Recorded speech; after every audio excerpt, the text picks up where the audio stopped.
আসসালামু আলাইকুম ওয়া রাহমাতুল্লাহি ওয়া বারাকাতুহু। ইন্না আকরামাকুম ইনদাল্লাহি আতকাকুম। নিশ্চয়ই আল্লাহ রাব্বুল আলামিনের কাছে সেই ব্যক্তি সম্মানিত যে আল্লাহ তাআলাকে বেশি পরিমাণে ভয় করে। সুতরাং এই আয়াতটি হচ্ছে এমন একটি মাপকাঠি, যেই মাপকাঠির মাধ্যমে খোলাফায়ে রাশিদুনগণ নির্বাচিত হতেন। যার তাকওয়া বেশি হতো, যার আল্লাহ ভীতি বেশি হতো, তিনি খলিফা হতে পারতেন। এছাড়া অন্য কেউ খলিফার পদে আসীন হতে পারতেন না। যার কারণে হযরত ওমর বিন আব্দুল আজিজ রাহিমাহুল্লাহ আলাইকে পঞ্চম খলিফা অর্থাৎ উমরে সানি বলা হয়। কিরকম তারা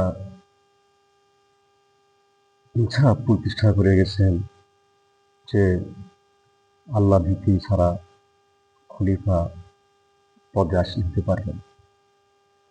তাই বাংলাদেশ জামাত ইসলামী ক্ষমতায় গেলে সৎ, যোগ্য ও নিষ্ঠবান ব্যক্তি আগামীর বাংলাদেশে রাষ্ট্রপতি হবেন ইনশাআল্লাহ। তাই আসুন, বাংলাদেশ জামাত ইসলামী যদি ক্ষমতায় যেতে পারে, তাহলে তারা কি কাজ করবে?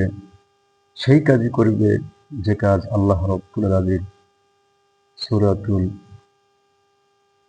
হজে বলেছেন। আল্লাহ রাব্বুল আলামিন বলেন, আল্লাযীনা ইন মাক্কান্নাহুম ফিল আরদি আকামুস সালাতা ওয়া আতাউজ যাকাতা ওয়া আমারু বিল মা'রুফি ওয়া নাহাউ আনিল মুনকার।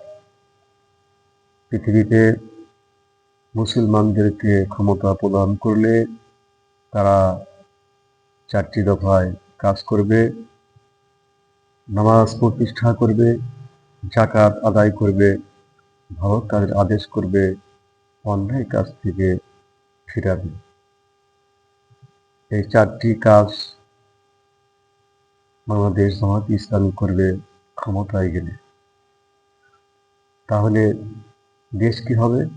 দেশ পরিশোধিত হবে, দেশ পবিত্র হবে, দেশ সন্ত্রাস মুক্ত, চাঁদাবাজ মুক্ত হবে, অশান্তি থাকবে না, শান্তি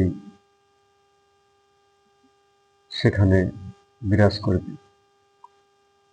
আর বাংলাদেশে অশান্তির দাবানল জ্বলতে দেওয়া যাবে না। এজন্য 11 দলীয় জোটকে বিজয়ী করে তাদেরকে ক্ষমতার মসনদে বসাতে হবে ইনশাআল্লাহ। আল্লাহ রাব্বুল আলামিন চান তার জমিনে তারই আইন চলুক, তারই বিধান চলুক, অন্য কারো বিধান না চলুক।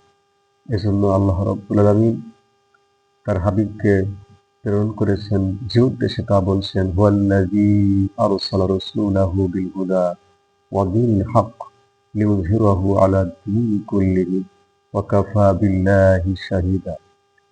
তিনি তার রাসূল মুহাম্মদ সাল্লাল্লাহু আলাইহি সাল্লামকে কোরআন আর দ্বীনে হক সহ প্রেরণ করেছেন, যাতে করে পৃথিবীতে যত মতবাদ উল্লাস রয়েছে সেগুলোর উপর ইসলামকে বিজয়ী করতে পারে।